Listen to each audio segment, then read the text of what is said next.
Howdy, howdy, Rockhounds. Here is a trick for laying out landscape rocks so they look more natural when placed on dirt or gravel.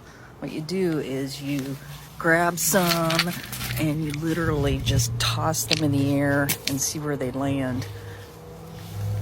Do that with all of these.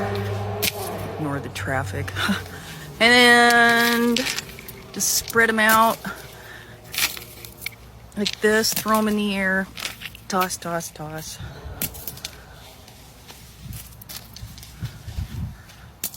And then, you don't want them just sitting on top of the dirt. You want them in and cover them around with rocks or dirt, so they look like they actually belong here.